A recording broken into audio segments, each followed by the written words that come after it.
Salut à tous, c'est Kozaev de l'équipe Team Café au lait sur règlesdupoker.com. Je vous propose cette vidéo afin de vous expliquer très rapidement les règles basiques et le déroulement d'une partie de poker no limit Texas Hold'em. Tout d'abord, comme vous pouvez le constater sur votre écran, chaque joueur reçoit en main 2 cartes face cachée. Ensuite, 2 joueurs doivent mettre une mise obligatoire appelée la blinde. Il y a la petite blinde, dans ce cas suivant qui sera de 10, et la grosse blinde qui sera de 20. Ces 2 joueurs sont situés à la gauche du bouton, appelé aussi le dealer, c'est-à-dire celui qui distribue les cartes. À chaque main distribuée, le bouton du dealer se déplace dans le sens des aiguilles d'une montre. Maintenant, passons à l'action. Nous sommes 10 à la table et nous avons tous reçu la même quantité de jetons, soit 1500. Notre objectif final est de prendre tous les jetons de nos adversaires et pour cela, il faut miser et constituer la meilleure combinaison de 5 cartes. Allons-y, c'est parti. Nous avons reçu en main un as et un roi de pique. Nous avons donc 3 options. La première est de payer la grosse blinde, c'est-à-dire la quantité de 20, pour essayer d'aller voir les cartes communes et de constituer notre meilleure combinaison de 5 cartes. La deuxième est de se retirer, aussi dit se coucher, et donc de déclarer notre main perdue. Enfin, la troisième option est de relancer, au minimum le double de la grosse blinde, afin de faire augmenter le pot vu que nous avons une excellente main de départ. C'est à moi de jouer vu que je suis le voisin de gauche de la grosse blinde et je décide de tout simplement payer les 20, car c'est la première main et car je ne connais aucun joueur de la table. Je n'ai donc aucune information sur leur façon de jouer et je vais essayer d'aller voir un flop, c'est-à-dire les 3 premières cartes communes sans trop faire gonfler le pot. Le joueur à ma gauche décide de se coucher et d'abandonner sa main. Le suivant fait la même chose, de même pour le joueur Dijon. Super Biggs, lui, décide de payer les 20, Grajek 13 se couche.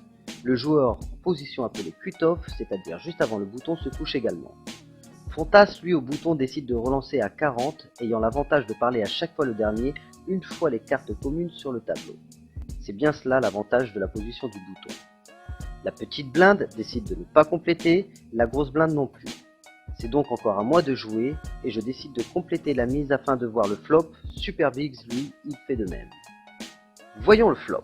Les 3 premières cartes communes s'affichent et nous découvrons au flop un as de cœur, un 5 de cœur et un valet de carreau. C'est à moi de jouer étant donné que je suis le premier joueur dans le coup situé à gauche du bouton. J'ai le choix entre 2 options, checker, je ne mise rien mais je reste dans le coup quand même, ou alors miser, sachant que le minimum doit être la valeur de la grosse blinde, soit 20. Analysons très rapidement la situation et le flop. Je dois me poser les questions suivantes. Qu'est-ce que j'ai et qu'est-ce que les autres joueurs dans le coup peuvent avoir?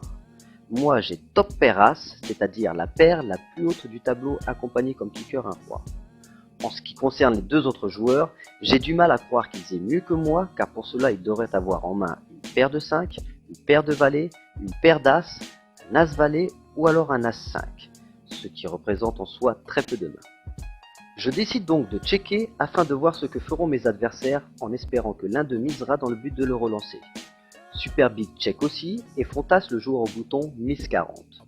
Cela confirme bien ce que je pensais et je le relance afin de m'assurer qu'il n'a pas la paire d'as, ni la paire de valet, ni la paire de 5, ni l'as valet ou l'as 5. Si c'est le cas, il va sûrement me surrelancer à tapis maintenant ou un peu plus tard.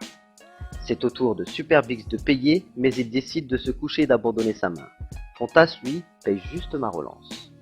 La 4e carte est dévoilée, on l'appelle le turn et nous découvrons un 9 de pique, soit une carte qui ne devrait rien changer.